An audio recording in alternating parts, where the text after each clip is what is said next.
And can someone please explain to me the meaning behind choo choo choo choo choo choo choo choo choo choo choo choo choo choo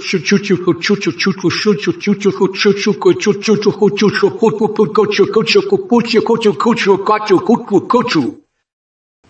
Let me remind you that his brain is drier than a desert island where I'm hosting my next reality show.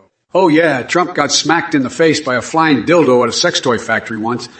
Talk about being caught red-handed. Trust me, folks. The only thing he knows about size is how to build daily disposable furniture from IKEA. Let me tell you, the UFO issues are tremendous. Absolutely tremendous. Nobody knows more about UFOs than I do. People say Donald Trump, he's the greatest expert on extraterrestrial life. And they're right. Believe me, Bob, we're going to build a wall around those aliens. A bigly space wall that will keep them out and make Earth safe again. As for aliens taking over. Look, I can't confirm or deny if Biden is an alien himself, but his policies sure are out of this world. They want open borders with Mars, Bob. It's true.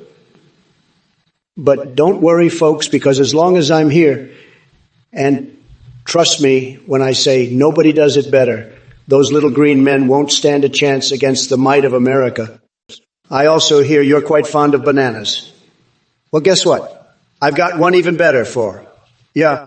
Imagine peeling open a banana only to find a full-grown penis staring back at, now ain't life grand? Seen it all. It's like trying to outsmart a brick wall or teach a hamster advanced calculus. But don't worry, I've got just the solution. Douse them in hot sauce and let common sense rain down like a spicy monsoon on their feeble minds.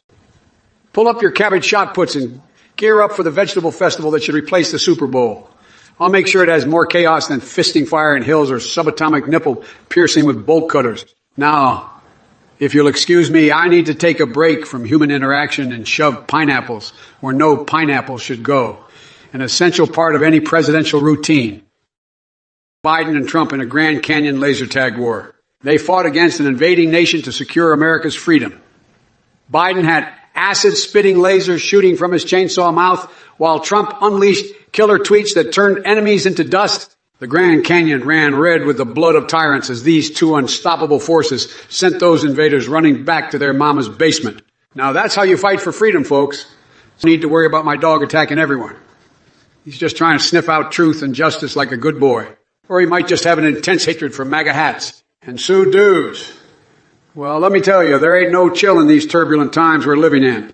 We've got more chaos than an avocado peel face down on hot asphalt. Here's something. Your taste in humor is about as interesting as watching paint dry in slow motion. I bet you're the kind of person who brings a calculator to an orgy just so you can count how disappointed everyone is.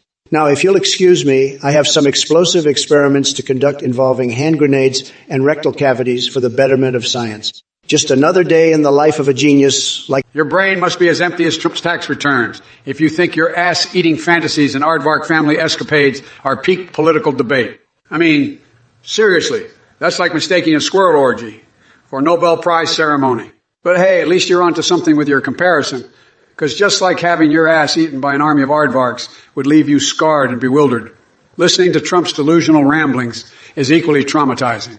I'll buckle up, Buttercup, because we're about to dive into this political demolition derby. And I'm driving this shit show straight into MAGA madness. Strapping tight as I serve up some spicy roasts that'll make even Satan blush. Oh, and by the way, still haven't found any ducks at the park that want to go home with me. And something nice about Biden? Let me think. Nope. Can't find anything positive to say about Coma Joe. It's like trying to find a needle in a haystack made of bullshit. Big Jim Gibb Pankistan threatening to place an embargo on our supply of waffle syrup. Listen here, you waffle-loving imbecile. I'll personally ride my unicorn to Pankistan and drown their entire country in a river of maple syrup while munching on pancakes made from their tears. No syrup shortage on my watch, Jack. Tell you something. Your soy milk farm with cat girls and mommy milkers sounds like a goddamn fever dream. I'm not here to fund your furry fantasy world. Okay. As for your baka, wonga, bonga, wonka, donkey, conky, bonky, bonky, bonky, bonky, bonky, bonky, bonky, bonky bullshit, I can't even make sense of it. You're on another level of crazy, my friend. But hey, at least you're entertaining us with a glimpse into the depths of your delusions. Keep living in La La Land while the sane ones try to run this country. Sad, but But hey, while we're on the topic of favorites, let me dazzle you with mine. Forget about ice cream flavors, folks. Let's talk about waffles instead. Crispy little squares of pure heaven that make your taste buds do somersaults and your arteries high. 5 each other. Just imagine sinking your teeth into a golden brown waffle so light and fluffy that it feels like biting into a cloud made entirely out of deliciousness. And then there's the crispiness factor. Oh boy, it's like having an orgasm in your mouth every time you take a bite.